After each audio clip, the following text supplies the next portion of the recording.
आपका जन्म होता है एक उत्तर प्रदेश के ऐसे जनपद में जो अपनी खुशबू के लिए जाना जाता है, बिल्कुल कन्नौज। बिल्कुल।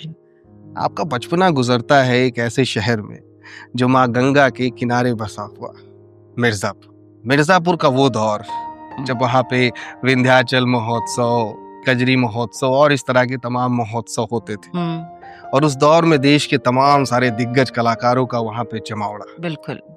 और उस जमावड़े को देखने के लिए आपके पूजनीय पिताजी हाँ। और आपकी पूजनीय माताजी, पेशे से चिकित्सक डॉक्टर पी.एन. अवस्थी जी, और जी। बेहद उम्दा गृहस्थी संभालने वाली एक महिला आपकी माताजी श्रीमती निर्मला अवस्थी जी।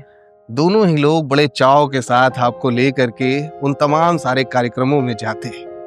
और सिर्फ अकेले ही नहीं जाते, उस 5-6 साल की उस नन्ही सी बच्ची को, जिसको शायद पता भी नहीं था कि ये संगीत क्या होता है, गीत क्या होता है, उसे बस इसलिए जाना था क्योंकि माता पिता उंगली पकड़ करके उसे उस कार्यक्रम में ले जा रहे हैं। धीरे धीरे वो संगीत आपकी रगों में बसने लगता है। कालांतर में उसी बच्ची को पद्मश्री मालिनी अवस्थी के नाम से जाना जाता है। इसे नियति कहें या आपके माता पिताजी द्वारा उस 5-6 साल की छोटी सी बच्ची में भविष्य की दिख रही संभावनाओं के बारे में सजगता कहें या फिर कुछ और, कि उन्होंने उस अवसर को पहचाना और आपको उस पूरे माहौल, उस पूरे परिवेश से परिचित कराया। बड़ी खूबसूरत सी जीवन यात्रा है आपकी। तमाम पड़ाव से होकर गुजरेंगे, विस्तार से जानेंगे, लेकिन सबसे पहले मिर्जापुर की मिट्टी और मिर्जापुर की फिजाओं ने कैसे आपके भीतर, आपकी रगों में संगीत का संचार कराया, उसके बारे में बताने की कृपा। आपने सब कुछ कह ही दिया है।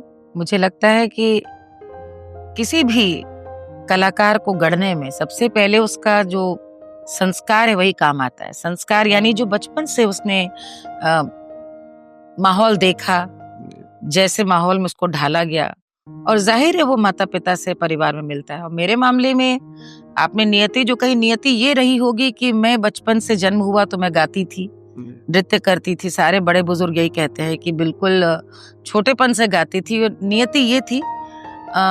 और ये एक ऐसे परिवार में जो यहाँ पे कोई संगीत का कोई ऐसा संस्कार नहीं था। परिवार में कोई दूर दूर तक गाता बजाता नहीं था। एक नौकरी पेशा साधारण ब्राह्मण परिवार में एक लड़की यदि गाती है तो ज्यादा से ज्यादा लोग प्रसन्न हो सकते हैं, हौसला अफजाई कर सकते हैं, कहेंगे भाई वाह, कभी घर कोई आ गया मेहमान, साथ में गा दो।